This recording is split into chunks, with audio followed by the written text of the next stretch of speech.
অপৰাধ নামাৰ সৈতে ষ্টুডিঅ'ত মই পাপৰি পেহেলগামৰ পাছত জম্মু কাশ্মীৰত আন এক অঘটন সন্ত্ৰাসবাদী বিৰোধী অভিযান তীব্ৰতৰ হোৱাৰ মাজতে উধমপুৰত সন্ত্ৰাসবাদী আৰু নিৰাপত্তা ৰক্ষীৰ সংঘৰ্ষ আৰু এই সংঘৰ্ষত সন্ত্ৰাসবাদীৰ গুলীত শ্বহীদ হ'ল এগৰাকী সেনা জোৱান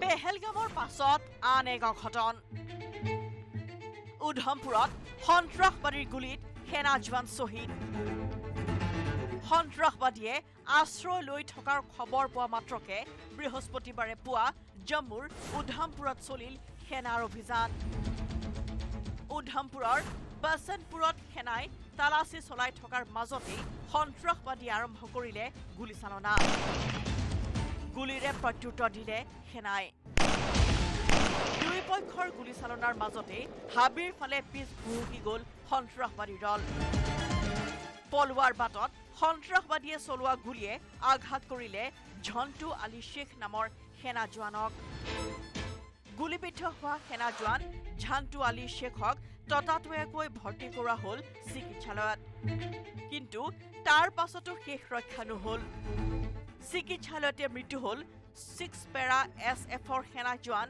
ঝণ্টু আলী শেখৰ পুৱাৰ ভাগত এই অঘটনৰ মুখামুখি হোৱাৰ পাছতো সন্ত্ৰাসবাদীৰ বিৰুদ্ধে উধমপুৰত অব্যাহত আছে সেনাৰ ৰোমিঅ ফ'ৰ্চৰ কম্বিং অপাৰেশ্যন আনফালে বৃহস্পতিবাৰে পুৱাৰে পৰা সন্ত্ৰাসবাদীৰ সন্ধানত পুঞ্চৰ লাছানাৰত চলিছে সেনাৰ অভিযান 15 এপ্ৰিলৰ দিনা লাছানাৰ হাবিতেই তুমুল সংঘৰ্ষ হৈছিল সন্ত্ৰাসবাদী আৰু নিৰাপত্তা বাহিনীৰ সেইদিনা সন্ত্ৰাসবাদীৰ গুলীত আহত হৈছিল এজন সেনা জোৱান বুধবাৰে উৰি সীমান্তৰে ভাৰতত প্ৰৱেশৰ চেষ্টা কৰা দুই সন্ত্ৰাসবাদীক গুলীয়াই হত্যা কৰিছিল সেনা বাহিনীয়ে পেহেলগাম কাণ্ডৰ পাছত সন্ত্ৰাসবাদৰ বিৰুদ্ধে কাশ্মীৰত তীব্ৰ হৈছে নিৰাপত্তা বাহিনীৰ অভিযান সন্ত্ৰাসবাদী বিচাৰি জম্মু ৰাজৌৰি আৰু পুঞ্চৰ ৰাস্তাত চলিছে তালাচী পেহেলগাম কাণ্ডৰ পাছত সন্ত্ৰাসবাদীৰ পৰা জম্মু আৰু কাশ্মীৰক মুক্ত কৰিবলৈ আপ্ৰাণ চেষ্টা চলাইছে ভাৰতীয় সেনা আৰক্ষী আৰু অৰ্ধসামৰিক বাহিনীয়ে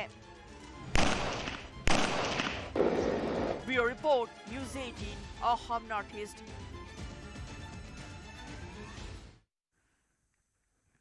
পেহেলগামৰ নৰসংহাৰৰ পিছতে বিহাৰৰ জনসভাৰ পৰা ভাৰতৰ আত্মাক আঘাত কৰা সন্ত্ৰাসবাদীক হুংকাৰ প্ৰধানমন্ত্ৰী নৰেন্দ্ৰ মোদী পাকিস্তানৰ ভূমিৰ পৰা চলা সন্ত্ৰাসবাদী কাৰ্যকলাপ ধূলিৰ লগত মিহলি হৈ যাব বুলি সকিয়নি দিয়ে মোদীয়ে ধূলিসাৎ হৈ যাব সন্ত্ৰাসবাদীৰ দল अब आतंकियों की बची खुची जमीन को भी मिट्टी में मिलाने का समय आ गया है কল্পনাতীত শাস্তি পাব ঘাতকে जिन्होंने ये हमला किया है उन आतंकियों को और इस हमले की साजिश रचने वालों को उनकी कल्पना से भी बड़ी सजा मिलेगी বিহাৰৰ জনসভাৰ পৰা ভাৰতৰ আত্মাক আঘাত কৰা সন্ত্ৰাসবাদীক প্ৰধানমন্ত্ৰীৰ হুংকাৰ 140 करोड़ भारतीयों की इच्छा शक्ति अब आतंकी आकाओं की कमर तोड़ कर रहेगी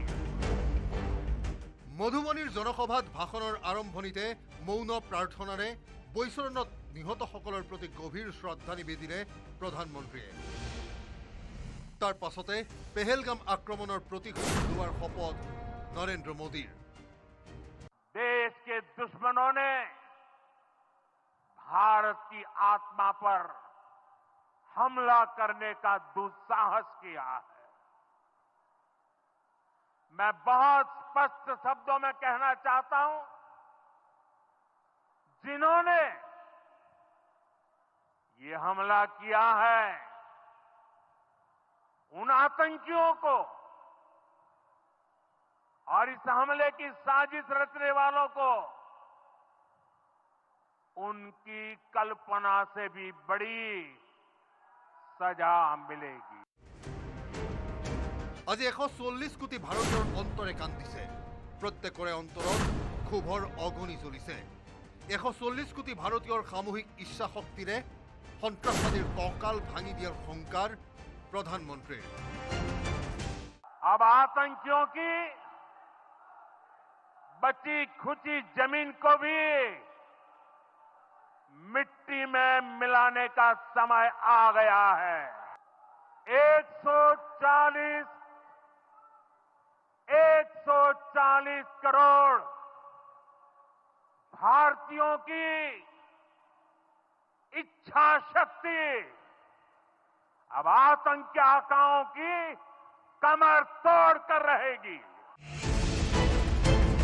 পেহেলগাম কাণ্ডই বুকু সুদা কৰিলে বহুমন্ত্ৰীৰ, পুত্ৰহাৰা হ'ল বহুজন। শিৰৰ সিন্দুৰ মচা গ'ল অনেকৰ, বুকুৰ আপোনজনক হেৰুৱাই সৰ্বশ্ৰান্ত হ'ল 26টা পৰিয়াল। হেৰুৱাজনৰ মাজতে আবদ্ধ হৈ থকা নাই এই বেদনা। কেৱল পৰ্যটকৰ ওপৰত আক্ৰমণ হোৱা নাই, পেহেলগাম কাণ্ডই টাৰ্গেট কৰিছে ভাৰতৰ আত্মাক। এই কাণ্ড সংঘটিত কৰা সন্ত্ৰাসবাদীক বিঘা হ'ব কল্পনাতীত শাস্তি। ধূলিৰ লগত মিহলি হৈ যাব পাকিস্তানৰ ভূমিৰ পৰা চলা সন্ত্ৰাসবাদী কাৰ্যকলাপ। এটা এটা সন্ত্ৰাসবাদীক চিনাক্ত কৰি নুলিওৱালৈকে ভাৰত ক্ষান্ত নহয় বুলি স্পষ্ট কৰি দিলে প্ৰধানমন্ত্ৰীয়ে। To the ends of the earth, India's spirit will never be broken by terrorism. Terrorism will not go unpunished. Every effort will be made to ensure that justice is done. The entire nation is firm in this resolve. Everyone who believes in humanity is with us. I thank the people of various countries and their leaders who have stood with us in these times. মধুবনীৰ পৰা এইদৰে বিশ্ববাসীয়ে শুনাকৈ সন্ত্ৰাসবাদৰ পৃষ্ঠপোষকক কঠোৰ সকিয়নি প্ৰধানমন্ত্ৰী নৰেন্দ্ৰ মোদীৰ। Bureau report, news 18, Assam north east. अब आतंकियों की बची खुची जमीन को भी मिट्टी में मिलाने का समय आ गया है।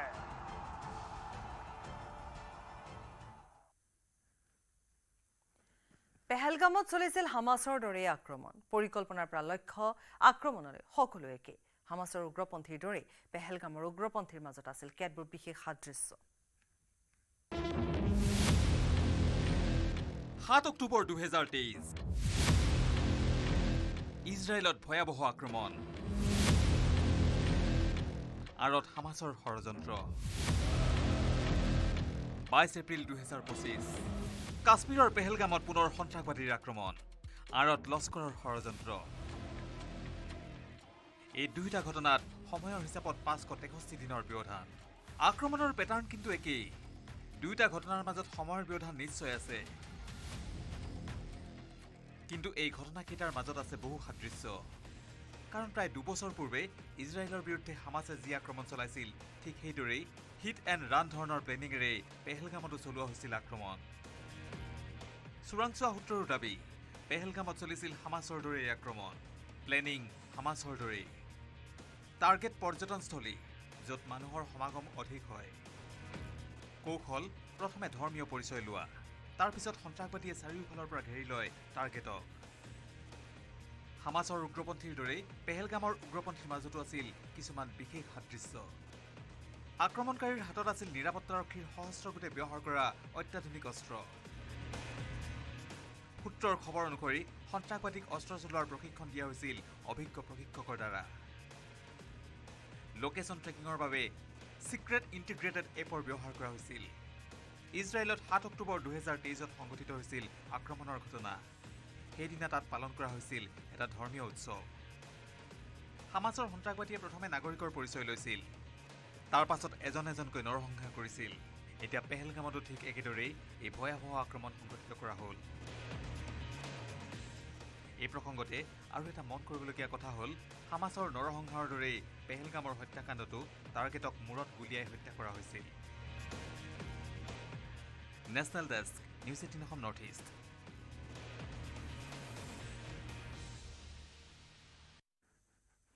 পেহেলগামৰ নৰসংহাৰক লৈ পাকিস্তানৰ বিৰুদ্ধে এটাৰ পাছত আনটো হুংকাৰ প্ৰধানমন্ত্ৰী মোদী।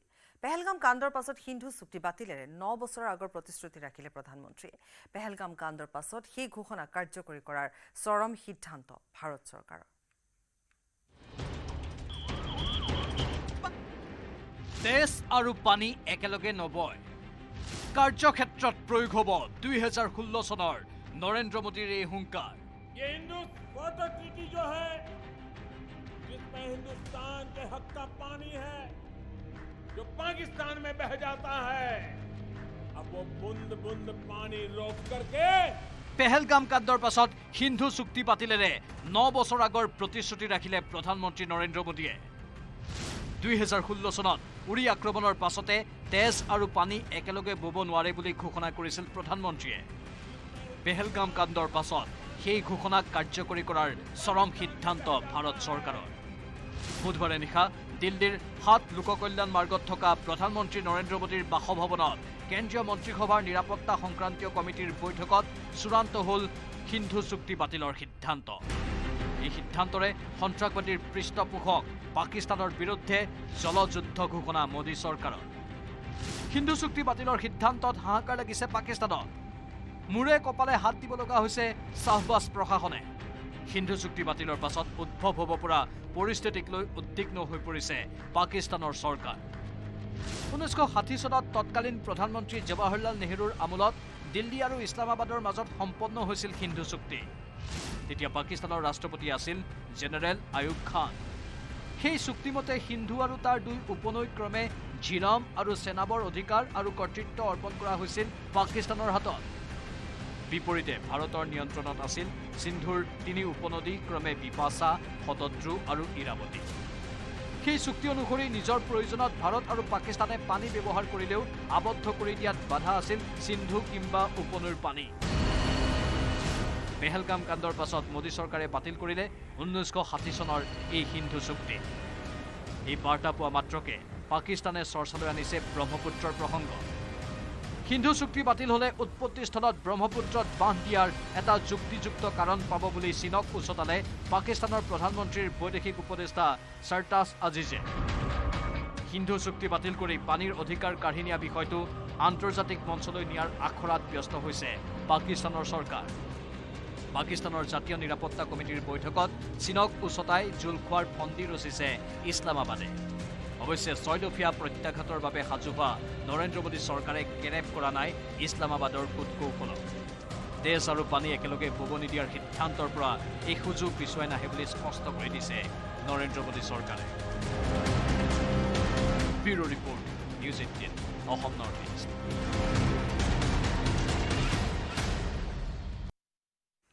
ববি সিঙৰ পাছত মহানগৰ আৰক্ষীৰ জালত আন এটা কুখ্যাত উগ্ৰপন্থী। এসপ্তাহত মণিপুৰৰ 2টা উগ্ৰপন্থী গ্ৰেপ্তাৰৰ ঘটনাত হতচকিত হৈ পৰিছে খুদ আৰক্ষীও।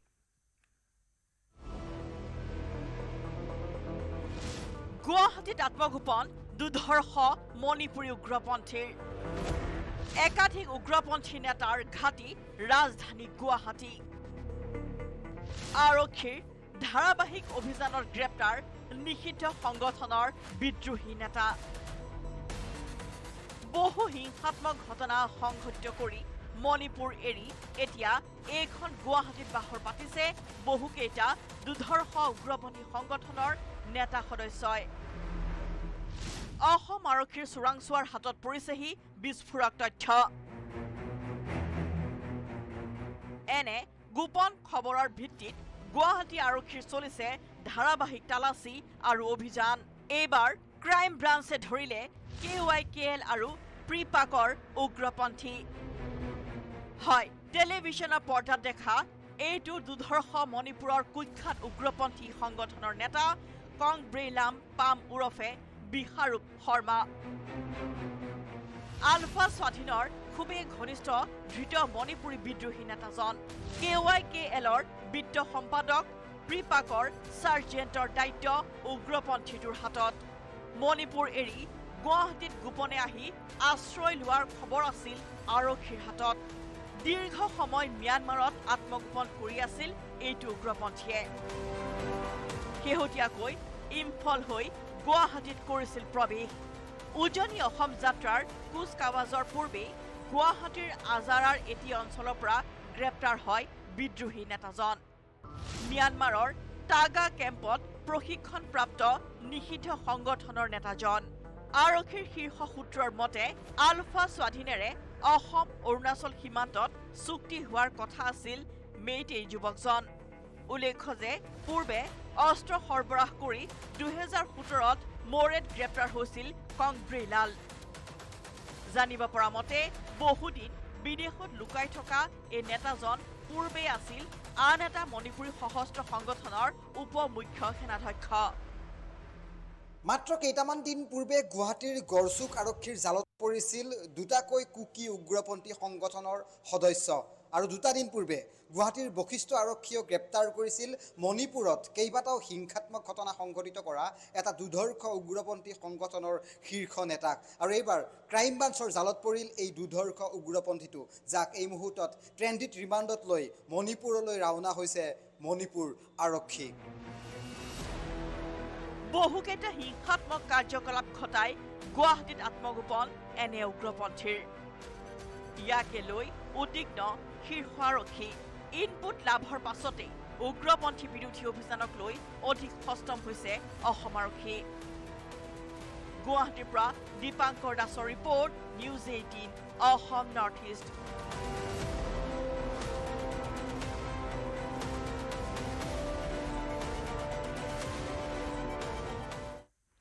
যোৰহাট বিজ্ঞান আৰু প্ৰযুক্তিবিদ্যা প্ৰতিষ্ঠানৰ অধ্যাপকৰ বিৰুদ্ধে গুৰুতৰ অভিযোগ। ছাত্ৰীৰ শ্লীলতা হানিৰ লগতে মানসিক হাৰাশাস্তিৰ অভিযোগ। অৱশ্যে ছাত্ৰীয়ে অনা অভিযোগ একেমুখে খণ্ডন কৰিলে সহকাৰী অধ্যাপক গোলাম ইমৰান হুছেইনে। যোৰহাট বিজ্ঞান আৰু প্ৰযুক্তিবিদ্যা প্ৰতিষ্ঠানত ছাত্ৰী অধ্যাপকৰ সংঘাত। অধ্যাপকৰ বিৰুদ্ধে শ্লীলতা হানিৰ অভিযোগ ছাত্ৰীৰ। মানসিক হাৰাশাস্তিৰো অভিযোগ ছাত্ৰীৰ। পাছে পৰীক্ষাত কম নম্বৰ পোৱা ছাত্ৰীয়ে অনা অভিযোগ একেমুখে খণ্ডন অধ্যাপকৰ।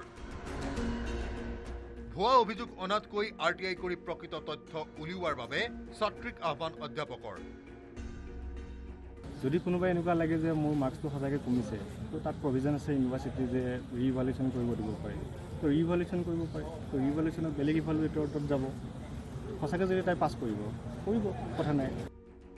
যোৰহাট বিজ্ঞান আৰু প্ৰযুক্তিবিদ্যা প্ৰতিষ্ঠানৰ সহকাৰী অধ্যাপক গোলাম ইমৰান হুছেইনৰ বিৰুদ্ধে উত্থাপিত হৈছে গুৰুতৰ অভিযোগ। যোৱা ৩-৪ মাহে ছাত্ৰীগৰাকীক মানসিকভাৱে হাৰাশাস্তি কৰি অহাৰ অভিযোগ। ছাত্ৰীগৰাকীৰ চৰিত্ৰক লৈও অশালীন মন্তব্য কৰাৰ অভিযোগ। ভুক্তভোগী ছাত্ৰীগৰাকী পাৱাৰ ইলেক্ট্ৰনিক্স এণ্ড ইনষ্ট্ৰুমেণ্টেশ্যন ইঞ্জিনিয়াৰিঙৰ ৬ষ্ঠ ষান্মাসিকৰ ছাত্ৰী। I am mentally depressed. তেওঁ মোক বেলেগ ধৰণে মোৰ ফিজিকেল এপিয়াৰেঞ্চৰ ওপৰত এণ্ড মোৰ অভাৰ মোৰ কেৰেক্টাৰৰ ওপৰত তেওঁ বহুত এলিগেশ্যনছ লগাইছে। তেওঁ লিটাৰেলি তেওঁ মোক মুখতো কৈছে, তুমি এনেকুৱা ছোৱালী, তুমি তেনেকুৱা ছোৱালী, তোমাৰ ড্ৰেছিং চেন্স বেয়া হয়, তোমাৰ হেয়াৰ কালাৰ্ড হয়, তুমি পঢ়িব অহা ছোৱালীয়ে নহয়গৈ। তেওঁৰ মতে মই পঢ়িব অহা ছোৱালীয়ে নহয়। এণ্ড মোৰ অভাৰ মোৰ কেৰেক্টাৰটো তেওঁ বহুত এলিগেশ্যনছ লগাই দিছে, যিবোৰ একেবাৰে মিছা। লগতে কোনো কাৰণ নোহোৱাকৈ ছাত্ৰীগৰাকীৰ এটা বিষয়ৰ পৰীক্ষাত বেক লগোৱাৰ অভিযোগ আনিছে ছাত্ৰীগৰাকীয়ে। ইতিমধ্যে ঘটনা সন্দৰ্ভত লাহদৈগড় আৰক্ষী চকীত অধ্যাপক গোলাম ইমৰান হুছেইনৰ বিৰুদ্ধে দাখিল কৰিছে এজাহাৰ। মোৰ বেকলগছ আহিলে আই ৱাজ চিয়'ৰ ডেট মোৰ বেকলগছ আহিবই নোৱাৰে সেইটো ছাবজেক্টত। তো মই তেওঁক কল কৰিছিলোঁ, ছাৰ মোৰ কেনেকৈ বেকলগছ আহিলে, কপি কোনে চেক কৰিছিলে? এট ফাৰ্ষ্ট তেওঁ ডিনাই কৰিলে কপি তেওঁ চেক কৰা নাই। বাট আফটাৰ চাম টাইম মই যেতিয়া কুৱেশ্যন কৰিলোঁ, তেওঁ আনপ্ৰফেচনেল লেংগুৱেজ ইউজ কৰি মোক গালি দিলে। এণ্ড তাৰ পিছত তেওঁ নিজে কৈছে মই নট ৰিলেভেণ্ট আনচাৰ্ছ মই কপিত লিখিছোঁ। ৱেৰ এভাৰ মই কপি RTI কৰি কিনে আনি কিনে বেলেগ কলেজৰ ডিফাৰেণ্ট কলেজৰ প্ৰফেচাৰ্ছৰ পৰা মই চেক কৰাইছোঁ। তো তেওঁলোকে মোক ডিৰেক্টলি কৈছে এইবোৰ কপিত বেক আহিবই নোৱাৰেগৈ। হয়, মই এতিয়া FIR দিছোঁ পুলিচ ষ্টেচনত, মোৰ FIR একচেপ্ট কৰিছে, তেওঁলোকে মোক পিছত মাতিম বুলি কৈছেগৈ। ইপিনে ছাত্ৰীগৰাকীৰ সকলো অভিযোগ সম্পূৰ্ণ নৎসাত কৰি কোনো বিষয়ৰ পৰীক্ষাত বেক আহিলেই মানসিক হাৰাশাস্তি কৰা হয় নেকি বুলি প্ৰশ্ন উত্থাপন অধ্যাপকগৰাকীৰ। কিছুদিন পূৰ্বে ছাত্ৰীগৰাকীৰ নাম লৈ উত্তৰ প্ৰদেশ সচিবালয়ৰ পৰা বুলি পৰিচয় দিয়া কোনো অজ্ঞাত লোকে তেওঁক ভাবুকি দিয়া বুলিও অভিযোগ উত্থাপন কৰিছে গোলাম ইমৰান হুছেইনে। ইতিমধ্যে অজ্ঞাত ফোন কলক লৈ থানাত গোচৰ তৰা বুলি প্ৰকাশ কৰিছে যোৰহাট বিজ্ঞান আৰু প্ৰযুক্তিবিদ্যা প্ৰতিষ্ঠানৰ সহকাৰী অধ্যাপকগৰাকীয়ে। প্ৰিন্সিপাল ছাৰৰ লগত ডিছকাছ কৰি কিনে মই লাডেগড় আউটপোষ্টত কমপ্লেইন এটা দিলোঁ। ছোৱালীজনীৰ এগেইনষ্টত নহয়, এই ফেক নাম্বাৰটো যোনে মোক ধমকি দি আছে সেই নাম্বাৰটোৰ এগেইনষ্টত মই ক'লোগৈ। কেতিয়া দিলে এফআইআৰ? মই 22 তাৰিখে দিলোঁ। এখন আগশাৰীৰ শিক্ষানুষ্ঠানত অধ্যাপকৰ বিৰুদ্ধে এগৰাকী শিক্ষাৰ্থীয়ে অনা অভিযোগে বিশেষ চৰ্চা লাভ কৰিছে। এতিয়া আৰক্ষীৰ তদন্ততহে পোহৰলৈ আহিব কোন সঁচা কোন মিছা। তিয়কৰ পৰা দিগন্ত হাজৰিকাৰ report, news 18 Assam north east.